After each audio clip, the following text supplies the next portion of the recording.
हरियाणा के जो लड़के लड़कियां हैं कितनी मेहनत से ओलंपिक में मेडल जीत के लेके आते हैं।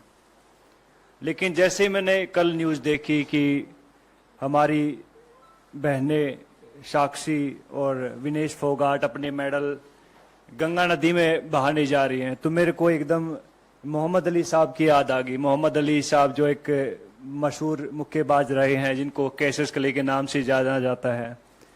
जब उनके ऊपर जब यूएस में गोरे काले की नीति चल रही थी और उनको एक रेस्टोरेंट में दाखिल नहीं होने दिया जा रहा था कि उन्हें बताया कि मैं ओलंपिक गोल्ड मेडलिस्ट हूं, तो उन्होंने उसको बाहर फेंक के मारो, बोला कि तेरे जैसे ओलंपिक मेडलिस्ट बहुत आते हैं। तो इस बात से आहत होके उसने अपना ओलंपिक मेडल ओहियो नदी में फेंक दिया था। उसके बाद जो क्रांति आई थी पूरे यूएस में, और आप देख सकते हैं कि यूएस दुनिया का सबसे नंबर 1 मुल्क है, तो ऐसे लोगों की वजह से वहां के लोगों ने उन लोगों का साथ दिया कि भैया नहीं, रंग भेद नहीं है, हमें नहीं अलाउड है।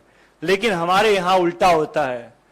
हमारे यहाँ जब हमारी बहनें ओलंपिक मेडल नदी में फेंकने जाती हैं तो वहां सबसे पहले उनका मजहब पूछा जाता है, हिंदू हैं या मुस्लिम हैं। चलो हिंदू हैं। फिर उनको कास्ट में बांट दिया जाता है, अच्छा तुम जाट हो, अच्छा ये वो है, ये वो है, ये वो है। तो बहुत सारी चीजें। फिर उसके बाद जो उनकी आईटी सेल एक्टिवेट हो जाती है, फिर बहुत सारे लोग आते हैं कि गंगा मैंने ट्विटर पे देखा है, बिकॉज आईटी सेल की जो टीमें होती हैं कि हम आपको यहाँ प्रभावित नहीं करने देंगे, इससे हमारी गंगा नदी दूषित हो जाती है। तो ये देखकर बहुत दुख होता। बहुत सारे लोगों को नहीं मालूम होता कि ओलंपिक होता क्या है। आप लोगों को भी नहीं मालूम होगा, बहुत सारे नेता लोग हैं उनको भी नहीं मालूम होगा ओलंपिक होता क्या है।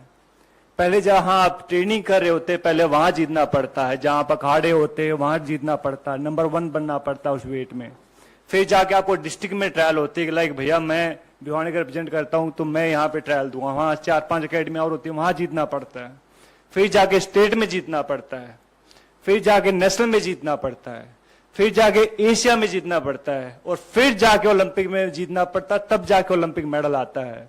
अभी कई लोग गुटखा खा के बात तो कर देते कि ओलंपिक मेडल है, हमारे पैसे भी दो, ये वो दो। तो भैया पहले भी हमने बात कही थी इस बात में कि भैया अगर सरकार चाहेगी तो हम कहते हैं कि वो पैसे भी दे देंगे उनको, अगर ज्यादा इनको दिक्कत है इस चीज से। लेकिन ऐसा बन के दिखाओ, आप ऐसा मेडल लेके दिखाओ, उसके बाद आप बात कीजिएगा। तो बड़ा आसान होता किसी के ऊपर उंगली उठाना। तो बहुत कहते हैं कि दुख होता, हमें बहुत गुस्सा भी आता है इस चीज से कि भैया हमारी बहनों का ये हाल इस सरकार ने कर दिया। इससे पहले मैं कई बार सोचता हूं कि अगर कांग्रेस के टाइम पे अगर ये सब चीजें होती तो क्या होता। अपने सवाल पूछे क्या होता।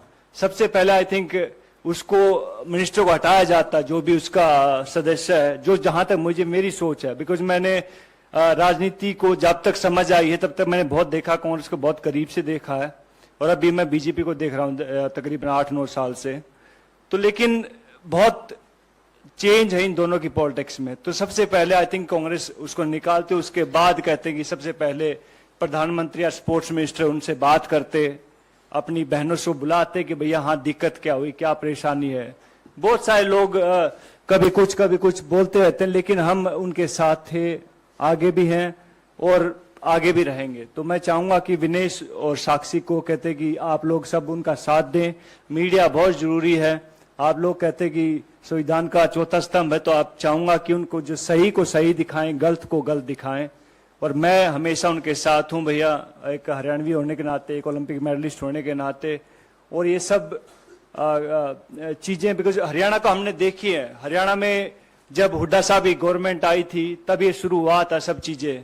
उससे पहले कितने ओलंपिक मेडल आए थे भाई साहब, आपसे आने से पहले कितने ओलंपिक मेडल आए थे? बहुत कम आए थे। लेकिन जैसे वहां पे कांग्रेस की सरकार आई, हुड्डा साहब की सरकार आई, तब वहां पे कैश प्राइज मिलने शुरू हुए थे, 31,000, 51,000, 1 लाख रुपए। और हमारे लिए बहुत अहम होता था वो 31,000, 21,000 और 15,000 की राशि बहुत अहम होती थी।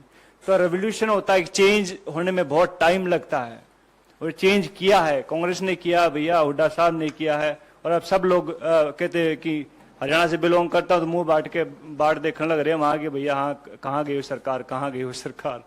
तो भैया टाइम आता, हर एक चीज का टाइम होता है। तो कहते हैं कि बड़े बड़े लोग इस दुनिया में नहीं रहे तो ये भी नहीं रहेंगे एक दिन, जस्ट वेट एंड वॉच।